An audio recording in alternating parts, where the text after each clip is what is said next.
Bonjour et bienvenue dans la rubrique Regard sur une histoire de Vision Times. Je suis Cynthia. Le journal d'Anne Frank raconte l'histoire très touchante de cette jeune fille juive durant la Deuxième Guerre mondiale. Le journal d'Anne Frank, un témoignage de résilience et d'espoir. La jeune fille s'appelle Anne Frank. Elle est une figure symbolique de la littérature mondiale et l'auteur du livre autrefois interdit, Le journal d'Anne Frank. Née le 12 juin 1929, Anne Frank est venue au monde dans une famille juive aisée de Francfort en Allemagne. Lorsque Hitler arrive au pouvoir en 1933, déclenchant une vague de persécutions juives, la famille Frank est contrainte de s'installer aux Pays-Bas. Le père d'Anne, Otto, un homme d'affaires avisé, crée une entreprise de fabrication de confitures à Amsterdam. Une vie à jamais bouleversée. Le déclenchement de la Seconde Guerre mondiale bouleverse leur destin. En mai 1940, les fascistes allemands occupent les Pays-Bas en une semaine seulement. La peur envahit la vie d'Anne Frank et de sa famille. Les rumeurs d'épuration des Juifs et de camps de concentration se faisaient de plus en plus menaçantes. Otto, son père, craignant le pire, commence à planifier une annexe secrète dans le grenier de l'immeuble de leur entreprise. De l'extérieur, ce grenier supplémentaire était difficile à repérer. Otto se tourne vers sa collègue, Miep, une jeune fille au visage rond et aux grands yeux, connue pour sa compassion et son intégrité. Consciente des risques, Miep accepte de les aider. Le jour de son 13e anniversaire, en 1942, Anne Frank reçoit en cadeau un journal intime à la couverture rouge et blanche avec une petite serrure en cuivre. À partir de ce jour, Anne commence à consigner sa vie par écrit. Le glas sonne. Le 5 juillet 1942, un dimanche, alors que Anne Frank prend un bain de soleil sur le toit, on sonne à la porte. Espérant qu'il s'agit de son jeune ami, elle doit au contraire faire face à l'irruption des autorités nazies. Ils sont venus informer Margot, la sœur aînée d'Anne, qu'elle doit se rendre immédiatement au camp de travail de l'Est. Leur pire crainte s'est réalisée. Le lendemain, la famille Frank disparaissait. Les autorités supposèrent que la famille avait fui en Suisse.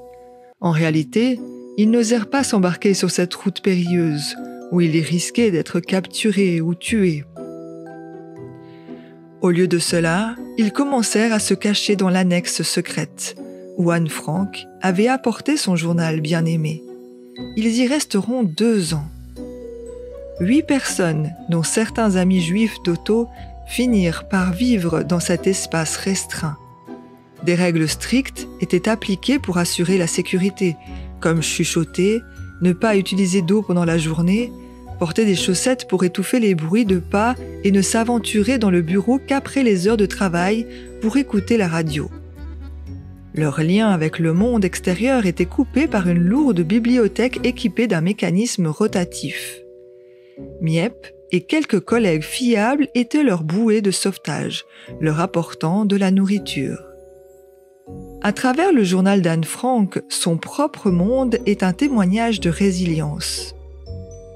Le journal d'Anne Frank consigne leur vie quotidienne dans l'annexe.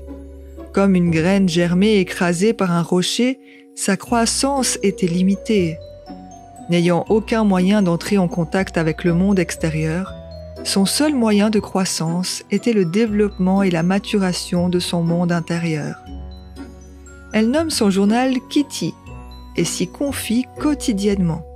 Anne Frank fait part de son désir de devenir journaliste, inspirée par un animateur d'une station de radio de la résistance hollandaise. Elle exprime ses doutes quant à sa capacité d'écrire un jour quelque chose de remarquable. Dans la famille élargie qui vit avec Anne, il y a un jeune homme, Peter, de 3 ans, son aîné. Elle partage ses sentiments pour Peter avec Kitty, évoquant leur maladresse et leur naïveté d'adolescents. Leur relation évolue dans l'espace confiné de l'annexe, et Anne Frank commence à sortir avec Peter.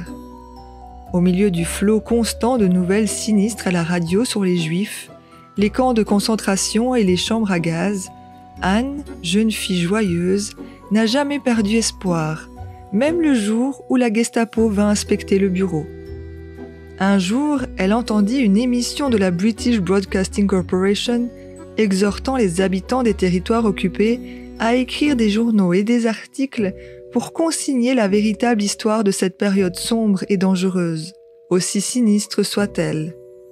Inspirée, Anne Frank donna à son journal un sens plus profond, devenant un témoignage de la résilience et de l'espoir dans l'adversité. Le dernier écrit dans le journal d'Anne Frank est daté du 1er août 1944.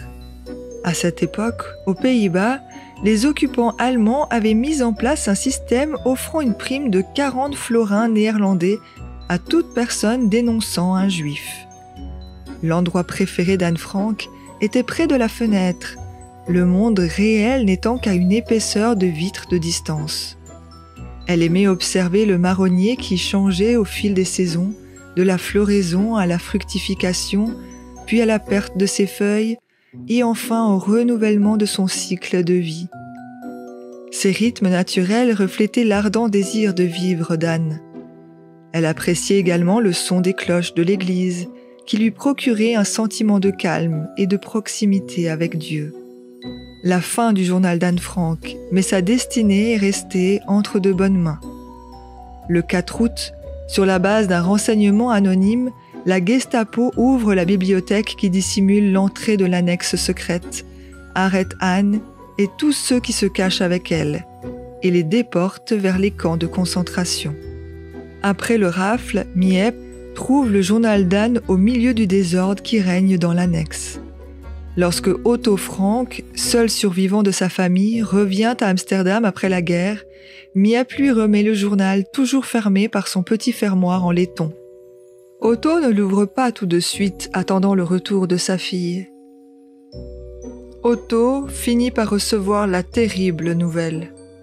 Anne Frank et sa sœur aînée Margot sont mortes au camp de concentration de Bergen-Belsen, 2 mois seulement avant la libération du camp par les forces alliées. Ce n'est qu'à ce moment-là qu'Otto ouvre le journal, ramenant au monde la brève mais magnifique vie d'Anne. Les larmes coulent sur son visage lorsqu'il lit. Depuis sa publication en 1947, le journal d'Anne Frank s'est vendu à plus de 30 millions d'exemplaires dans le monde, en 65 langues, ce qui en fait l'un des ouvrages les plus lus et les plus influents de la littérature de la Seconde Guerre mondiale.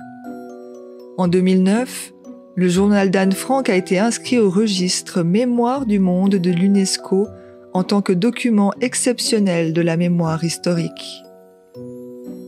Au lendemain de la guerre, l'Allemagne, en tant qu'instigatrice de cette tragédie humaine, s'est efforcée de sensibiliser ses citoyens sur la nature maléfique du régime fasciste d'Hitler. Toutefois, ces efforts n'ont pas toujours été couronnés de succès. La publication du journal d'Anne Frank en allemand par la maison d'édition Lambert Schneider à Heidelberg en 1950 a commencé à susciter l'émoi au sein de la population. Les Allemands savaient que leur histoire était sujette à un blanchiment politique, comme cela avait été le cas dans le passé. Mais le récit authentique de la vie d'Anne commença à trouver un écho dans toute la nation. Son journal permet au peuple allemand de reconnaître sa propre culpabilité dans les atrocités commises. Grâce à cette compréhension, il devint difficile pour le néonazisme et d'autres idéologies extrémistes similaires de reprendre pied et de nuire à nouveau à la nation.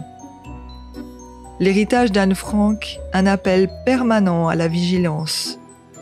Aujourd'hui, nous nous souvenons du journal d'Anne Frank comme d'un témoignage sur l'injustice et la persécution.